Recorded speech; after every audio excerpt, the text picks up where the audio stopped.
All right, okay. So this is one of my favorite quotes from history from George Santayana, thank you, from the 20th century philosopher. Those who cannot remember the past are condemned to repeat it. Okay, so I guess one of the ways I could have named my slides here is cut through the BS. Here's the repetition, repetitive path. You register, you disallow, you confiscate the firearms. In notable totalitarian regimes under which this public safety took place, let's see what happened. In Turkey, got 1 to 1.5 million people murdered. In USSR, 20 million people murdered. Mao's China, 30 to 45. Nazi Germany, 20 million. Cambodia, 2 million. All of these places, the guns were registered and confiscated. The result, genocide. Next slide, please. Okay. According to the organization Jews for the Preservation of Firearm Ownership, 170 million people have been killed at the hands of their own government in the 20th century.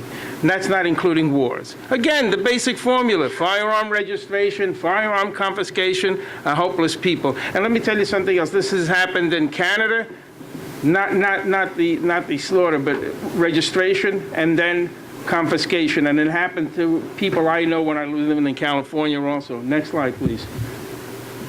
Okay, and let's look at some of the other things. Our own government. In the 19th century, thousands of Native Americans were killed by the U.S. government. Gun ownership by Native Americans was practically illegal. It was strictly controlled. Maybe they were allowed to have flintlocks, I'm not sure. But then the Native Americans figured, well, we got to do something. They procured illegally repeating rifles like Henry's and Spencer's. And then the Battle of the Little Bighorn occurred, and you know what happened there.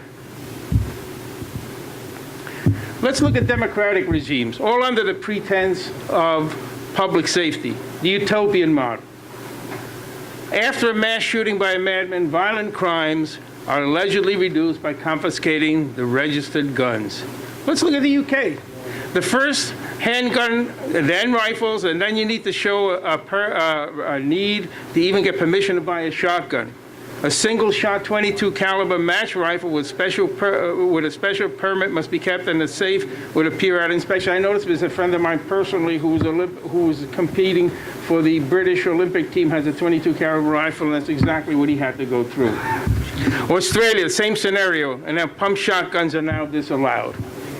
So what are the results of all of these great gun control measures and keeping the populace safe? Well, the homicide rate in England and Wales, 52% higher since the outset of the 1968 gun control law. 15% higher since the outset of the 1997 handgun ban. In Australia, assaults up 49.2%, robberies up 6.2%, rape is up 29.9%. Violent crimes are up 42.2%. In the U.S. in the same period, aggravated assaults was down 32.2%, robbery down 32.2%, rape was down 19.2%, and violent crimes down 38.8%. We say it can't happen here, that the military will come, knock on your door, and take your guns.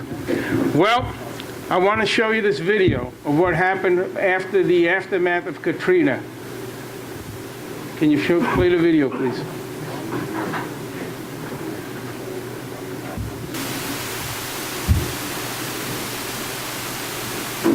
That includes New Orleans, where today authorities stepped up their efforts to empty the city.